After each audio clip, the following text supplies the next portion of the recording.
We're back for another installment of Halo the Series Declassified. As we're diving into Halo Episode 2, we're joined by Soren himself, the incredible Bokeem Woodbine. We're going to take a look at what Halo means to the folks who make it, and get a special glimpse at a day in the life of a director on set. It's time to suit up because this mission is deploying right now.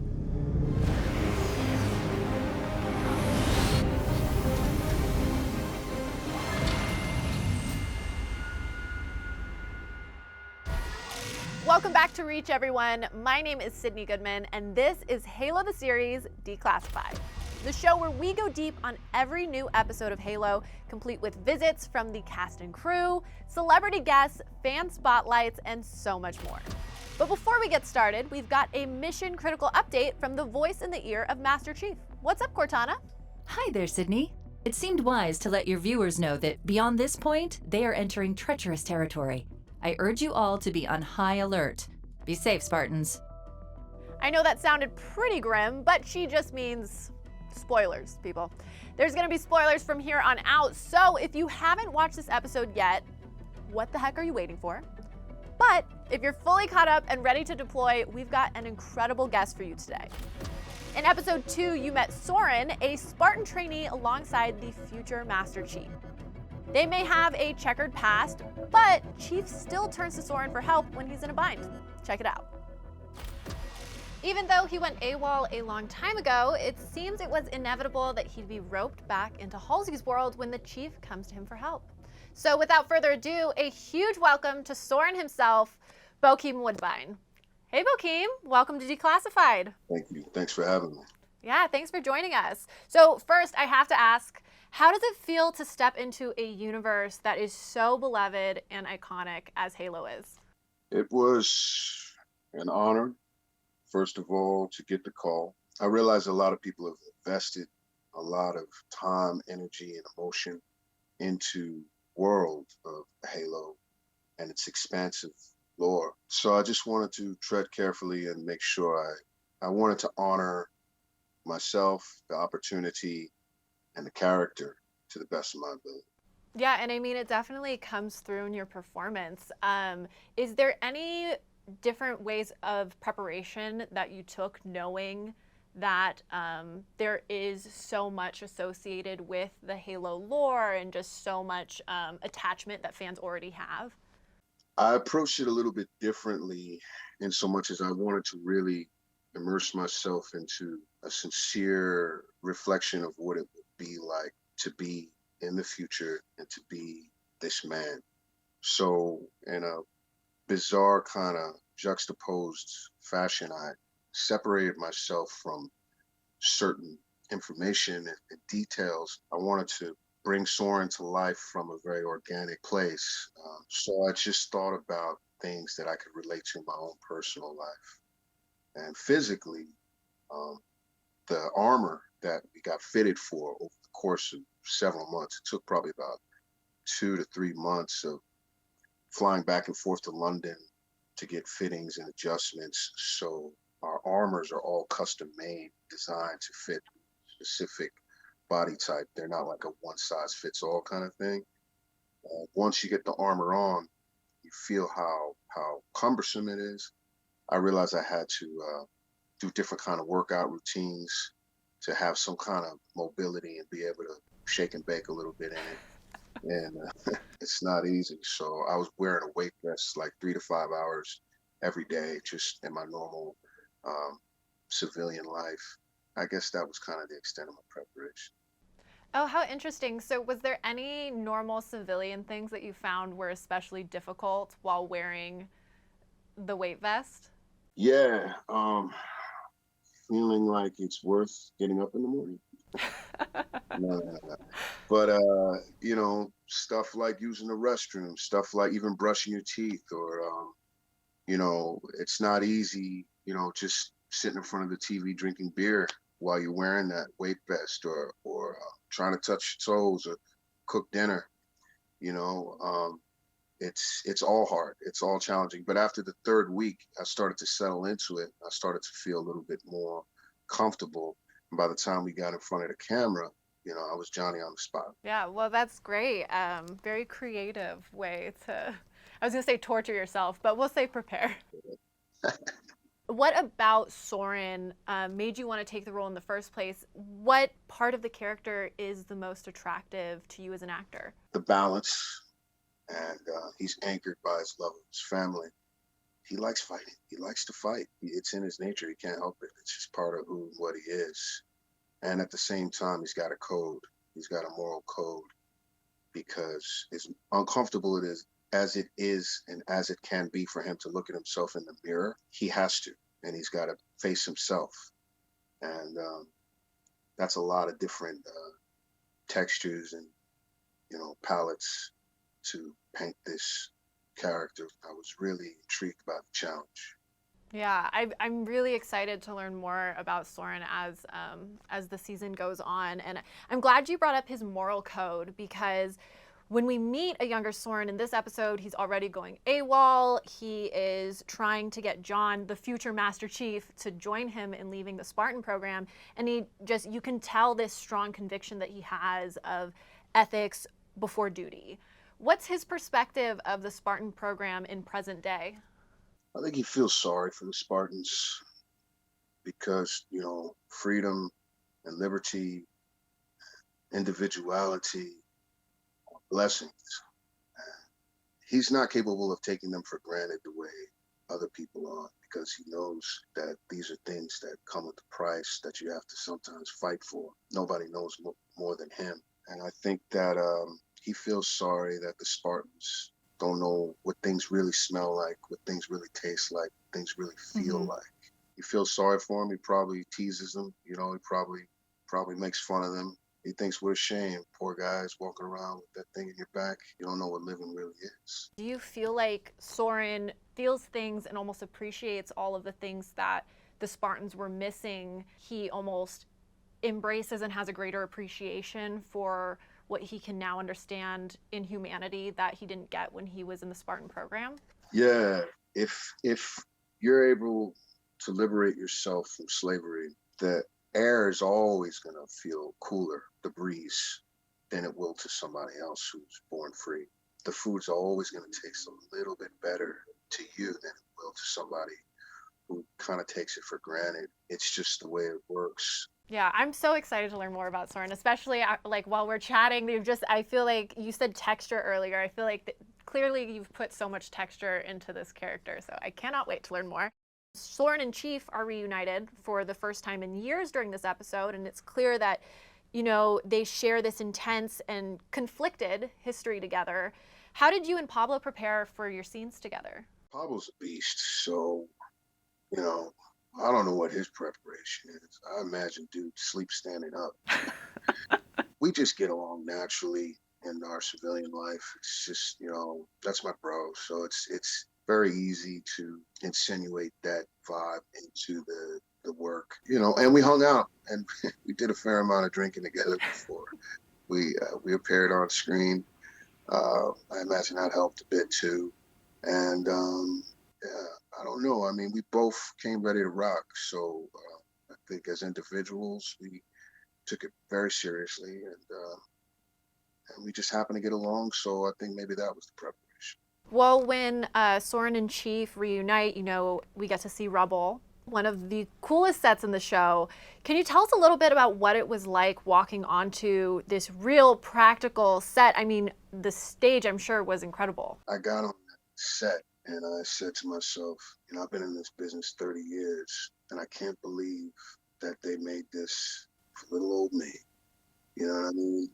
It just blew my mind. It blew my mind. It's expansive. It's massive. Our set designer is a genius. The woman is a genius. And her attention to detail is second to none. I've been on a lot of big sets. I've worked on some big flicks, but the attention to detail combined with the creative element she put into it, like she really cared. It felt really real. It was easy to feel the way Soren would feel when you're on that set. It's unbelievable to walk onto the set. Well, and you mentioned it, but since we didn't say it explicitly, these were real practical sets that you were working off of, which is incredible. Yeah, stuff moves, doors open. It's not like, on some sets, the facade looks like all fancy, and then you go around the back and it's cardboard. You know what I'm saying? It's like the Wizard and the Wizard of Oz. So, but no, this is practical, moving, functional stuff. The sinks work. The doors really are real doors. It's completely functional. It's unbelievable. So, of course, the chief decides to go back to Reach in search of more answers, and Quan sticks with Soren. What's the dynamic between Soren and Quan like? She's like an annoying little sister who's just been, dumped in my lap. At the same time, I'm thoroughly determined to make sure she doesn't hurt herself or get hurt. I'm not having that. So it's not necessarily fun. Yeah, truly that brother-sister relationship, it sounds like.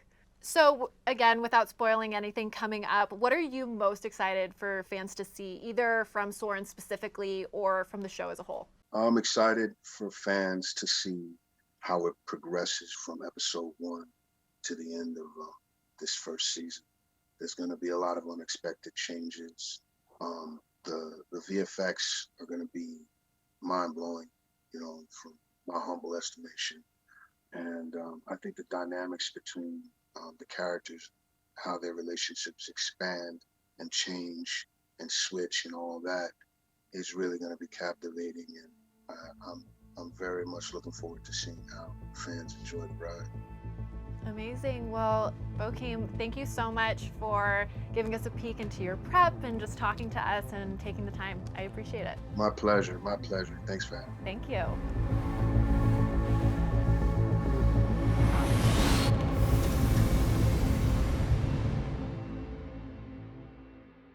It seems there are some fans out there ready to make their excitement about Halo known.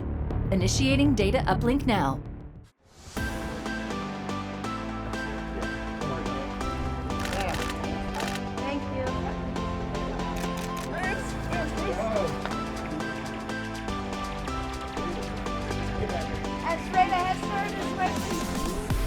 I am. I've never done anything like this. It's incredible. So exciting. Obviously, this has been a long time coming. One of the real treasures for me of this project is getting to be a part of this new community. It's pretty surreal. Halo is just such a loved game and franchise, so it's pretty phenomenal to be part of something like this. To be here, to be able to share what we all did together, that we really kind of fought hard for, it feels incredible. I was like, oh my God, there's a warthog in real life. Every red carpet should have a warthog, right? I climbed straight onto that. I climbed straight onto that warthog. It took me back to getting a ride on a warthog to use the toilet on set. I travel in style. I want to drive one around LA. Oh, the energy from the fans. I went and had a quick chat about them because their costumes are incredible. As my younger sibling is a cosplayer, and it's something that I just think is so amazing and such a beautiful community. So it's really amazing that they're here. I can't believe how many there are. The fans are really what makes this for me. I mean, there's such a loyal, dedicated fan base to Halo that we had in the back of our heads at all time when we were making the show. We wanted to make sure that those people their love was honored and respected, and that the game they love will be visible on the screen as a show they'll love. Talk about passion and energy, and that fuels us. I hope we live up to their expectations.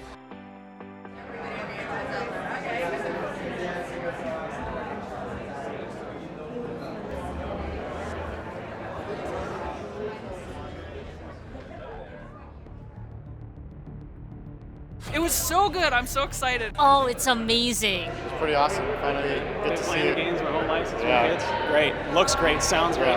Fantastic. It just was spectacular. The acting was spectacular. The opening scene of the first episode, that was really cool. Yeah, it was a good attention grabber for the entire series, I think. When Master Chief just kicks ass in the first 10 minutes, It's fucking great. I thought it was great. I thought it was amazing. I loved it. All the female characters, like Kwan Ha and the 2 female Spartans at Silver Team, I can't wait to hear more about them. When Halo, like Master Chief took off his helmet, I did not expect to see the face, you know? Because you never see the face in the game. Seeing Halo real is like, forget about it. I loved it, honestly. It was great. The pacing of the show was good. The storytelling of Master Chief, it was great. It was great. I loved it. That was awesome. The first 30 seconds rolling over some sand dunes, I was like, okay, all right, we're getting a little bit of a vibe here. And then all of a sudden, it's just everything's blowing up, everything's going crazy. I'm getting super hyped, and it just didn't stop from there. I'm looking forward for episode 3 for sure. I know we're all here because we love the world of Halo so much. But the thing is, it's not just the fans who are fans, it's the creators too. Here's a special look at the hearts and minds behind the iconic series, expressing what Halo means to them. Enjoy. What does Halo mean to me? That's a great question. Wow, that is a very big question. It's, you ever had something that you dreamt of as a child? You know, like you had these fantasies, like you might have watched a superhero, and, you know, it's literally like that. Craziness and the fun and the excitement. Heroic, upstanding, you know. Halo to me means just like a really fascinating glimpse into the human psyche, human behavior. I've always been a Halo fan, and for me, I love the escapism, right? I love this fully fleshed out world that I get to feel like I have a place in and understand and I'm part of. So Halo is more than just a video game, and it's more than just like a franchise to me. It's more about a vehicle for memories, because almost everything that I know about Halo, it's not just like the gameplay or the games. It's about what I was doing when I was playing those games, the emotions I felt, the people I was with, going to the conventions and meeting those fans and seeing just the energy of, you know, the shared love for this universe and shared love for these characters. That's what Halo is to me. Yeah, it really talks about the big issues in a very sci-fi way, and it hits a very special point in my heart because, especially my character in this story, Halo, you know, she fights for what she believes in, and, you know, Master Chief also fights for what he believes in. And I guess that's why people love those characters so much, and why Halo is so special to me. Being a Spartan is hard work. Believe me, I've seen it firsthand. But bringing a Spartan to the screen comes with its own challenges and rewards. So this is the set for the Madrigal Outpost, which is in an outer colony in the whole Halo universe. So this is a massive battle sequence that goes on for a long time.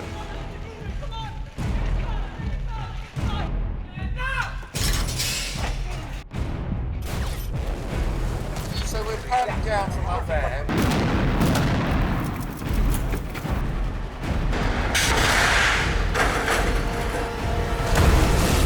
It's the introduction of the Spartans. Go!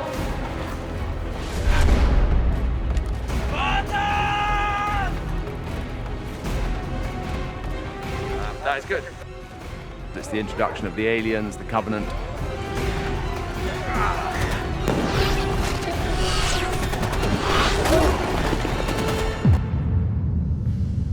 We've been blowing stuff up. 3, 2, 1, fire! We've been, you know, doing all kinds of stuff.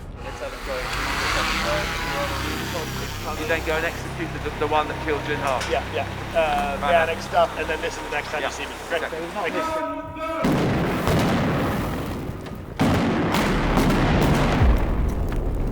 Halo's a massive IP with a huge fan base. The game itself has got huge production values. You know, we needed to match that and wanted to match that. And Pablo, cool, still rolling. Let's go back to number ones. There's about well over 1,000 people working on this in all different sorts of departments. just incredible, incredible people, all working so hard and being super amazing, and it's an amazing collaboration.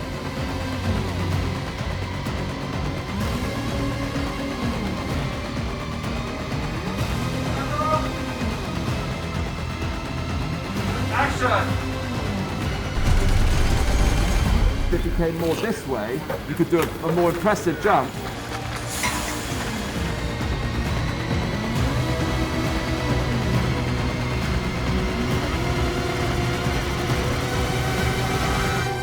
Cut there, let's go again, go again. Yeah, I just hope that people enjoy it.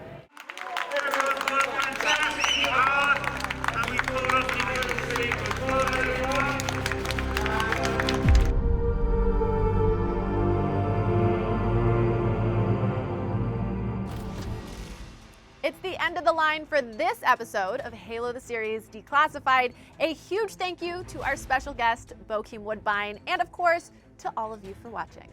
Don't miss next week's episode when we dive into episode 3 and are joined by the incredible Charlie Murphy, who plays the mysterious McKee, the human who seems to be working with the Covenant for reasons we haven't yet discovered.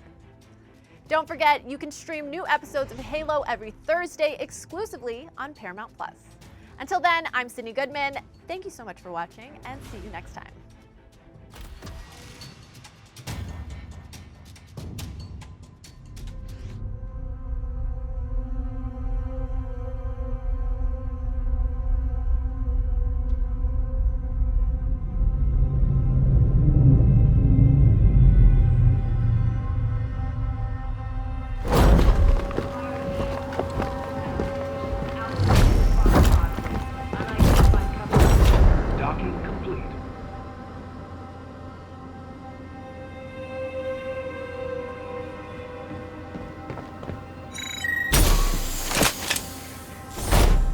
Step up.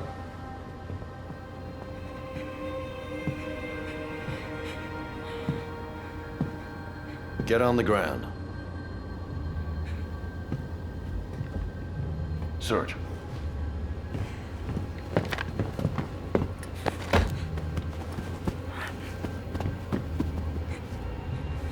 Clean. Did they hurt you? No, I'm okay. Stand, please.